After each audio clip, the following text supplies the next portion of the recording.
My name is Elliot Henderson. I'm 68 years old, and you could say I'm a professional connoisseur of silence. I've studied all its shades.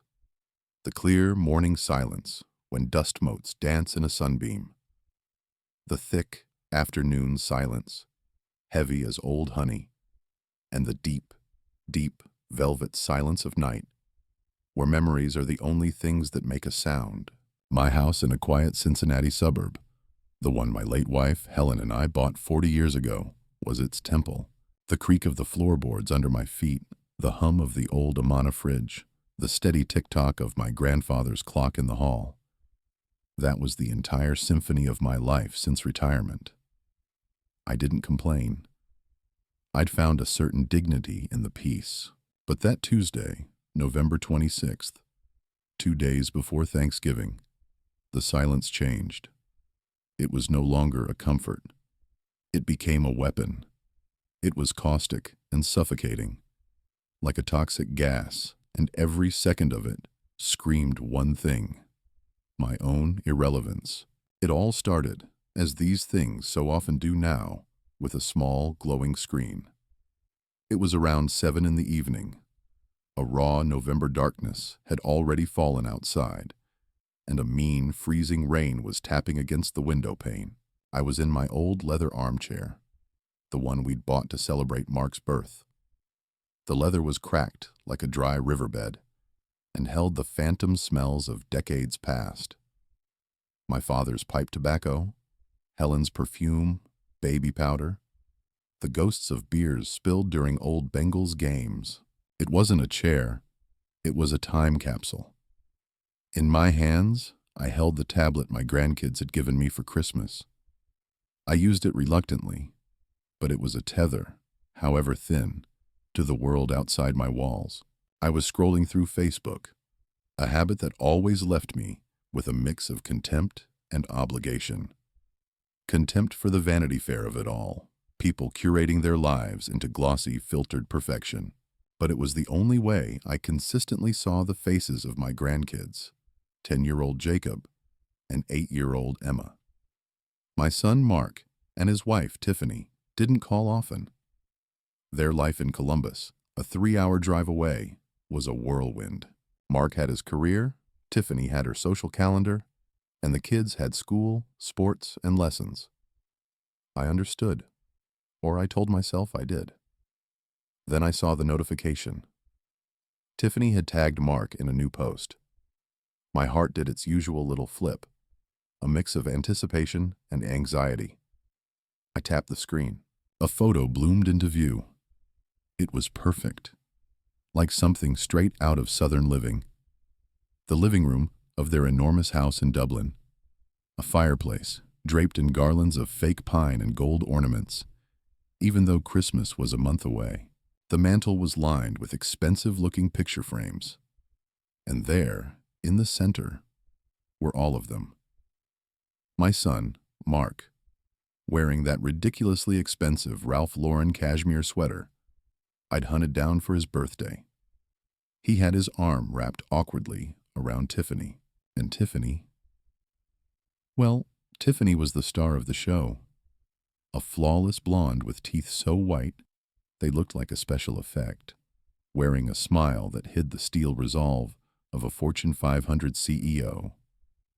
She held a glass of white wine, some trendy New Zealand Sauvignon Blanc probably. My grandkids, Jacob and Emma, sat on the rug in front of them, also smiling, though I could see the boredom in Jacob's eyes. He'd probably been promised an hour of Xbox for his compliance. The photo was immaculate, the glossy facade of the all-American family, but it wasn't the picture that killed me. It was the caption, written in some elegant, cursive font beneath it. 5 simple words: pre-Thanksgiving feast with the whole family. The whole family. I read the phrase again and again. Maybe I'd misunderstood. Maybe this was some other dinner. But no, the date was today. The occasion was Thanksgiving. And that word, whole. It was a locked door. It left no room for interpretation. I sat there, gripping the tablet, and felt a chill spread through my veins. I wasn't just an old man living alone. In that instant, I had become a ghost, the man who'd been erased from the family portrait. I had been waiting for their call. Since Sunday, like a faithful old dog, I'd kept my phone close. I'd checked the battery, made sure the ringer was on. Tradition dictated that they always called. I'd drive up on Wednesday evening to beat the holiday traffic. I'd bring my famous pumpkin pies, made from Helen's recipe. I'd play with the grandkids while Tiffany directed kitchen operations like a drill sergeant, and Mark made a show of helping by chopping a carrot. It was a ritual. It was the anchor of my year. It gave me the illusion that I was still the head of the family, however nominal, the patriarch. And now, that ritual had been broken, without warning, without explanation. The worst part? It wasn't that I hadn't been invited. It was how I found out, not through an awkward phone call, not through a guilty text message, but through a public declaration on a social network aimed at their hundreds of friends. They hadn't just excluded me.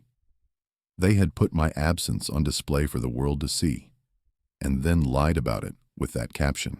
The whole family. I set the tablet down. My hands were trembling slightly. I stood and walked to the window, staring out at the wet, black street. Two impulses fought a war inside me. The first was a burning, humiliating urge to call them, to make a scene, to yell, "How could you?" to demand an answer. The second was a cold, heavy pride, solid as a granite slab. It whispered in my ear, "Don't give them the satisfaction, Elliot. They've already made their decision. Don't make them read the verdict out loud." I didn't call. I walked silently back to my chair. The silence in the house was a physical pressure now. Tick-tock, tick-tock. The grandfather clock was counting out the seconds of my new reality, my exile. I closed my eyes and the past came for me, with its own brutal, perfect clarity. A past in which I wasn't just a member of the family. I was its architect and its primary stockholder. Memory is an accountant who never sleeps. In moments of shock, it opens its ledgers and presents you with an itemized invoice for every sacrifice, every concession, every ounce of self-respect you've ever traded away. And that night, sitting in my empty house, I turned the pages of that ledger, and every entry burned like a brand. The picture was so vivid, it could have been yesterday, 20 years ago. My living room. On the couch sat the newlyweds, my son, Mark, and his dazzling bride, Tiffany. He was 25, fresh in his first real marketing job in Columbus. She was 23, and though she didn't have a job, she had a project. Their future. They spread glossy brochures and floor plans across the coffee table. They'd found a house. Not just a house, a statement. 5 bedrooms, 3 baths, a half-acre lot in Dublin. A suburb so pristine, it felt like a movie set. A neighborhood with its own golf course and the best schools in the state. "Dad, just look at it," Mark said, his eyes shining. "It's the perfect place to raise kids." And Tiffany, looking straight into my soul with those piercing blue eyes, added, "Elliot, it's an investment. In our future, in your grandchildren's future. We want them to have the best. Isn't that what you always wanted for Mark?" She was a master. She always knew which buttons to push. Then they got to the point. The bank had approved their mortgage, but they needed a 25% down payment. They didn't have it. They didn't have a tenth of it. They had come to me. At that time, the money from the sale of my custom furniture business was sitting in my bank account. After cancer took Helen from me, I'd lost the heart for the work. My soul had left the wood shop with her. That money nearly $200,000, was for something else. It was for our dream. Helen and I had always planned to buy a sailboat, name it the Helen H., and cruise the Caribbean. After she was gone, the dream became a sacred mission. I was going to scatter her ashes where the sea met the sky. It was the last promise I'd made to her. I looked at my son's eager face and my new daughter-in-law's cool, calculating eyes, and I heard my late wife's voice in my head. Everything for Mark. L. Everything we have. I folded. The next day I walked into the bank and wrote them a check for $120,000. I can still see the stunned look on the young teller's face. "Is this a gift, sir?" he'd asked. "It's a foundation," I'd said. I gave them the money. I gave them my dream. The Helen H. was never built, and my wife's ashes still sit in a simple urn on the mantel in my bedroom next to her picture. Mark was never a great student, but he had Tiffany, and Tiffany had decided her husband would be the graduate of a prestigious private university. They chose Denison, a liberal arts college with a tuition that could choke a horse. My business hadn't been sold yet. It was a hungry beast, always needing to be fed. Helen and I lived modestly. We drove an old car and skipped vacations. Then Mark brought us the bill for his first semester. The amount was equal to our annual income. I remember that night in the kitchen. Helen sat there, cradling a mug of tea, and wept quietly.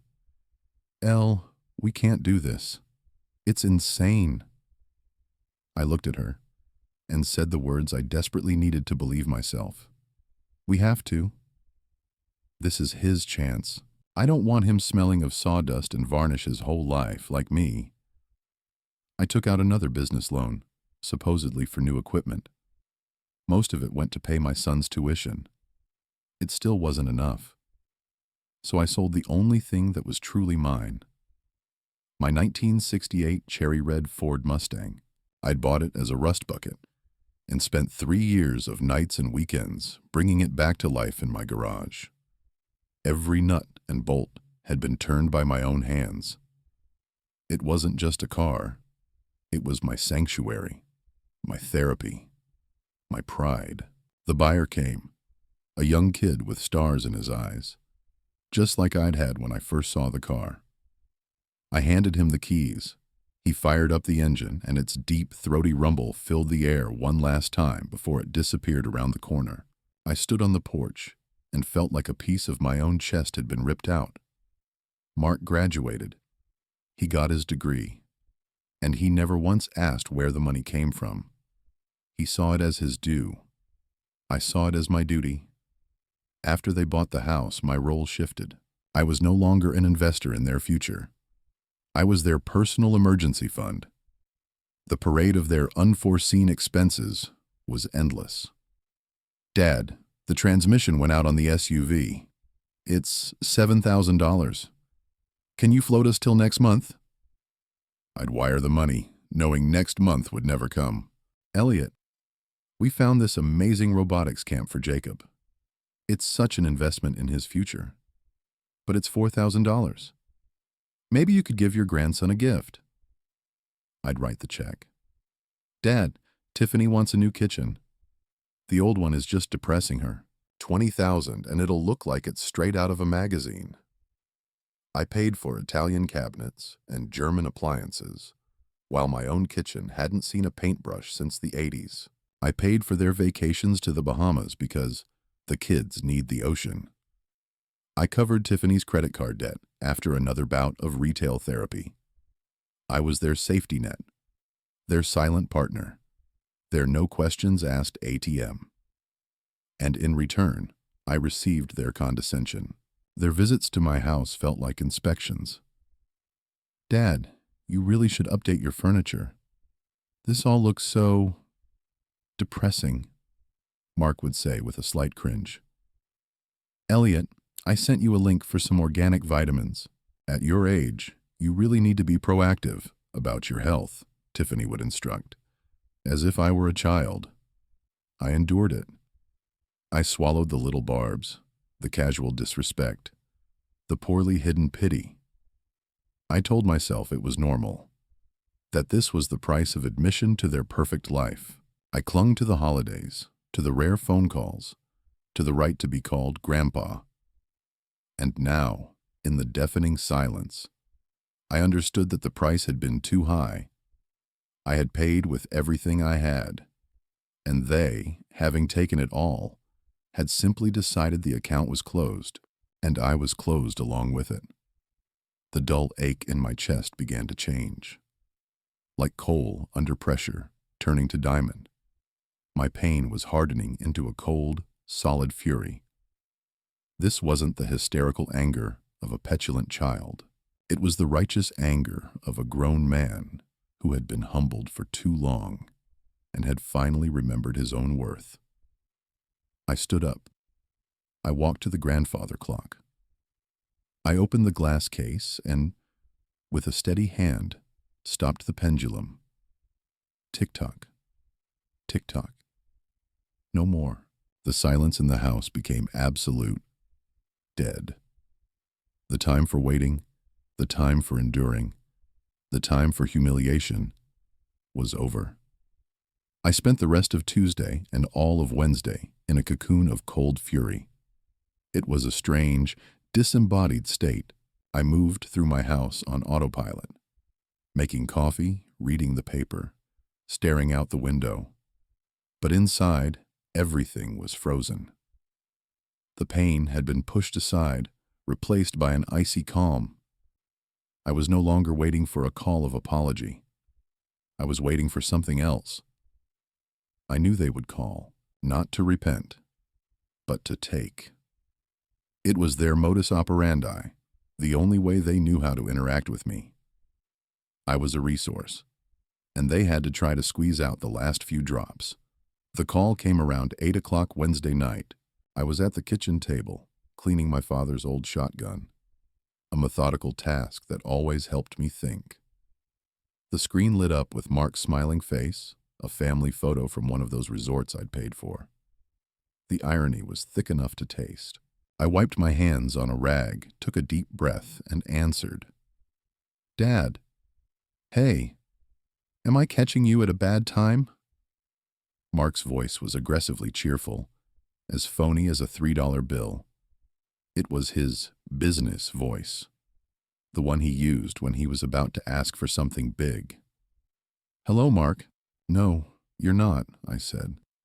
My own voice sounded hollow and distant, even to me. There was no warmth in it, no anger, just a profound weariness. "Great.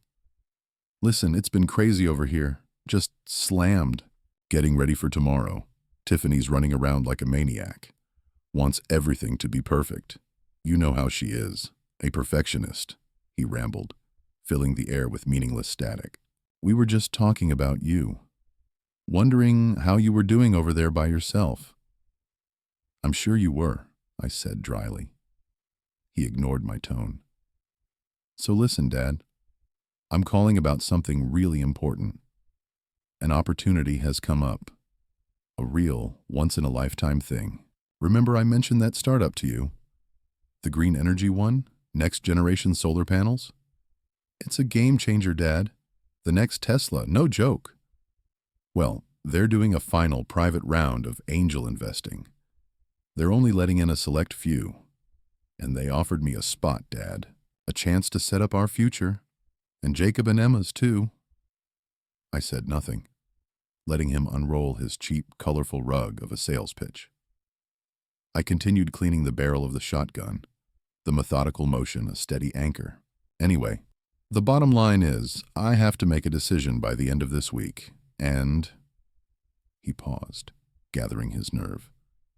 "I'm just a little short. A small amount, really, for a project this big. $50,000. Dad, this is a sure thing. I could pay you back triple in a year, maybe more. This isn't just money, it's—" "Mark," I cut him off. My voice was quiet, but it had an edge of steel. "Let me save you some time. You're calling me the day before a holiday you didn't invite me to, after you publicly posted that you were celebrating with the whole family, to ask me for $50,000. Did I get that right? A heavy silence fell on the other end of the line. I could hear his sharp intake of breath, then a muffled whisper. It was Tiffany, of course. She was directing this whole pathetic play. Dad, listen. About Thanksgiving. Mark's voice changed, dropping into that whiny, pleading tone I despised. That was all Tiffany. She's just so wiped out, so stressed. She just wanted to do something small this year. You know, just us. No big crowd. The kids have been so difficult lately. A big get-together would have just overwhelmed them. We didn't want to hurt your feelings, really. We were just thinking of your comfort. Didn't want you to have to make that 3-hour drive. We're just looking out for you. Looking out for me, I repeated the words, and they sounded like a curse. I couldn't help but let out a short, bitter laugh. Is that what you call it? Looking out for someone is erasing them from your life and then calling to empty their bank account? The pause stretched longer, and then I heard her voice. Tiffany couldn't stand it anymore, and snatched the phone. Her voice was as sweet as syrup, but laced with poison. Elliot, I can hear you're upset. Believe me, the last thing we wanted was to cause you any distress. Mark is, as usual, struggling to find the right words. We truly felt that at your age, you deserved some peace and quiet, not all the holiday chaos. We were acting from a place of love. And as for Mark's request, well, we are a family. And family, Elliot, is supposed to support each other in important ventures. Or do you see it differently? There it was. The gut punch. The blackmail, wrapped in the flag of family values. Be a part of this family, and you will pay for the privilege. My seat at their table. My right to be called a grandfather. My very existence in their world. It all came with a price tag. In that moment, something inside me turned to stone. My spine straightened. The fog of pain and sentimentality I'd been living in for years finally burned away. I saw them with a clarity that was terrifying. Not as my son and his wife, but as two cold, cynical business partners who had long viewed me as an asset. An asset that, in their minds, it was now time to liquidate. And then she delivered the final blow, the one that was meant to break me, but instead forged me anew. And frankly, her voice turned hard and ugly, the sweetness vanishing completely. Maybe you should show a little gratitude. We put up with your old-fashioned ideas, your endless stories about the good old days that nobody cares about. We give you the gift of a relationship with your grandchildren, and you're acting like a selfish, ungrateful old man. Ungrateful, old man, click. That was it. The point of no return, the final nail in the coffin of my 40-year-long self-deception. I suddenly felt a profound, all-consuming calm. The rage was gone. All that remained was a crystal-clear, cold purpose. Thank you, Tiffany, I said, my voice even, almost cheerful. Thank you. You've been a great help. I understand everything now. What do you understand? She was clearly thrown by my tone. I understand that you're right. I am an ungrateful old man, and I have no desire to burden you with my presence any longer. Not physically and not financially. As for the money, Mark, I paused, savoring each word. The answer is no. A firm and final number. And now, if you'll excuse me, I have things to do. Before either of them could utter another word, I ended the call. I placed the phone on the table. I picked up the shotgun. It was cool, smooth, and utterly reliable. I had no intention of using it, but it was a symbol a symbol that I was no longer unarmed. I was no longer the victim.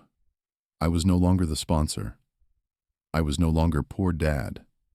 I was Elliot Henderson, and I was taking my life back.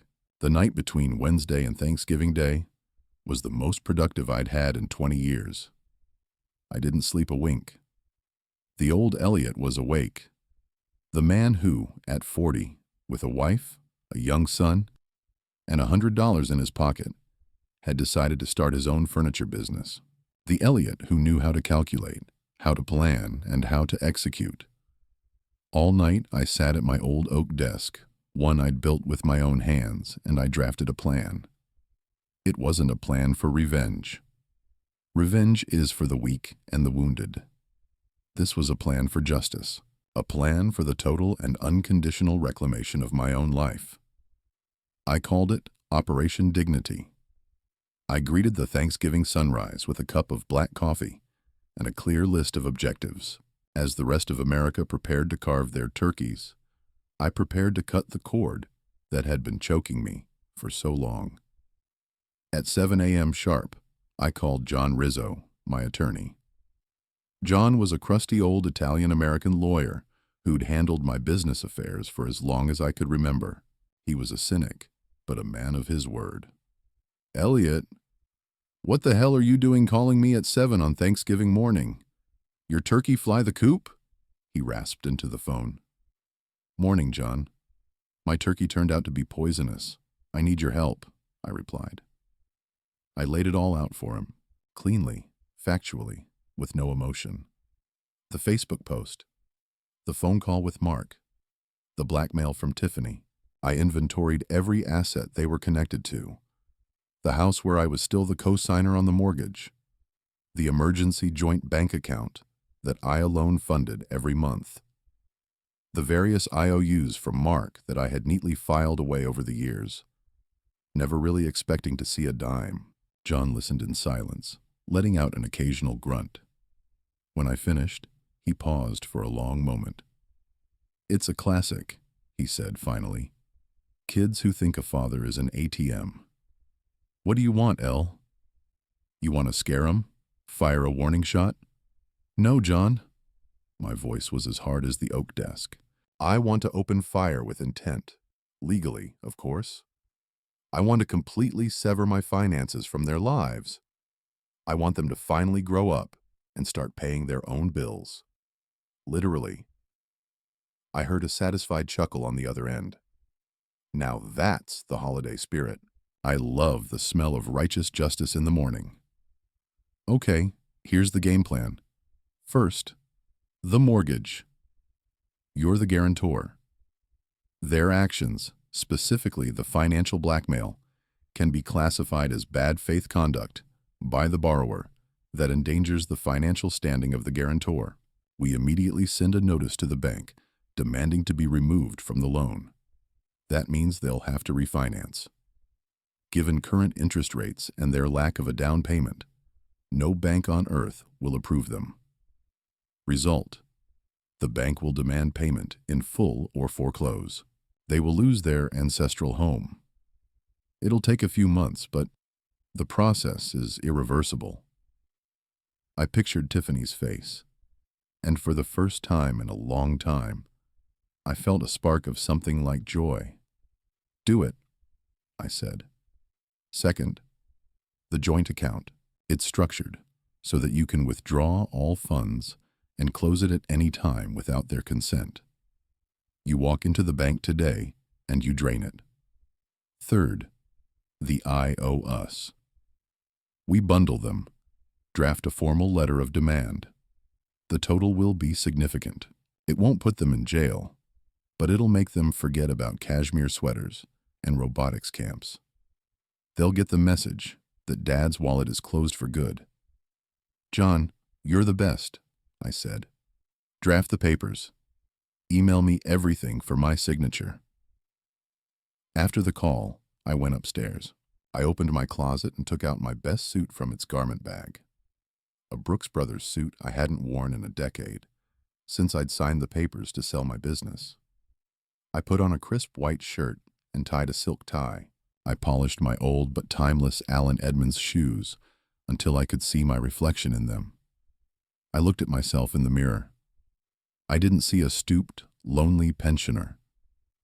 I saw the man I used to be, Elliot Henderson, a founder, a builder, a man who didn't bend.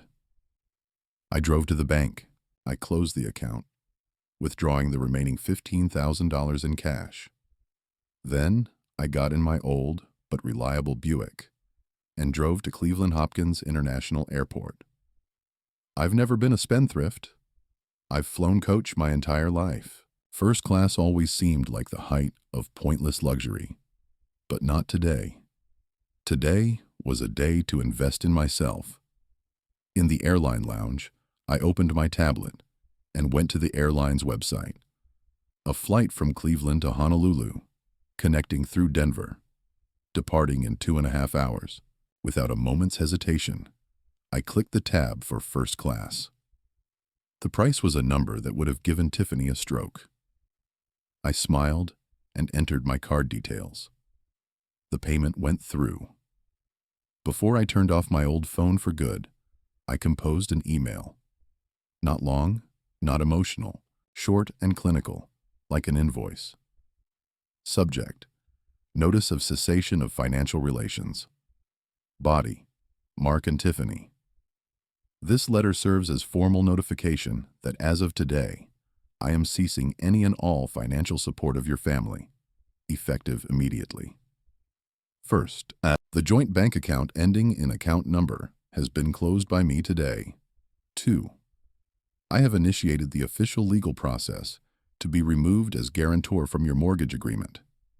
My attorney, Mr. John Rizzo, contact information attached, will be in touch with you in the coming business days to handle the formalities. He will also be providing you with a consolidated demand for the repayment of all outstanding personal loans.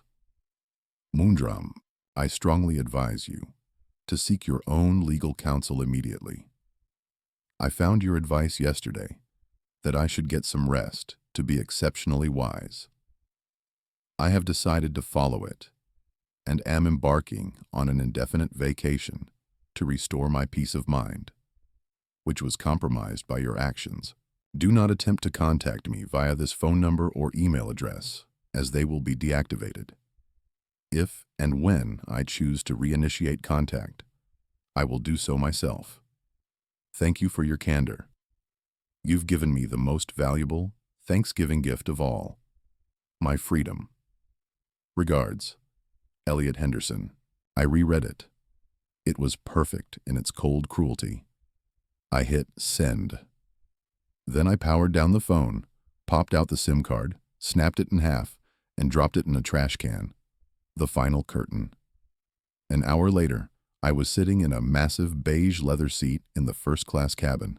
A flight attendant with a movie star smile was offering me a glass of champagne. Yes, thank you. I'd love one, I said. I took a sip. It was cold, crisp, and celebratory. Outside the window, the plane was taxiing to the runway. I pictured the scene at that very moment, in their perfect house in Dublin. Mark's phone chiming with my email, the look on his face as he read it. Tiffany looking over his shoulder, her perfect smile curdling into a mask of rage and horror. The plane gathered speed and roared off the gray, wet Ohio tarmac. I leaned back in my seat, closed my eyes, and for the first time in years, I felt a sense of absolute, serene peace. I wasn't flying away from them. I was flying toward myself. Landing in Honolulu was like stepping out of a dark, dusty cellar and into the sun. The moment the plane doors opened, I was enveloped by a thick, humid, sweet air that smelled of plumeria, salt, and rich earth. I took off my suit jacket and turned my face to the warm breeze. It felt like I'd shed not just the jacket, but 20 years of my life. At the airport, I didn't bother with a taxi. I walked to the rental car counter and, without thinking twice, chose the most impractical and most beautiful car they had. A bright red, Late model Ford Mustang convertible, almost identical to the one I'd sold. The circle was complete. I got behind the wheel, put the top down, cranked up the radio. The Beach Boys were playing, and just drove along the coast. The sun, the ocean, the wind in my hair. I felt like the hero of an old movie. Escaping to a new life, I laughed. For the first time in years, I laughed out loud by myself. For no reason at all. I didn't check into a big hotel. I found a secluded bungalow on the north shore of Oahu, far from the Waikiki crowds.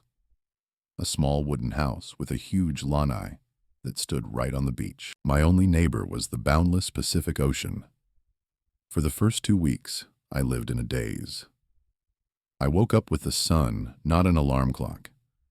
I'd make strong coffee, sit on the lanai, and watch for hours as the waves rolled in, washing the sand clean, and receded. The rhythm was mesmerizing, calming, healing. The ocean was my therapist. It was washing away the years of accumulated bitterness, resentment, guilt, and disappointment. I threw my old suit away. I bought a few pairs of shorts, some linen shirts, and simple sandals at a local shop.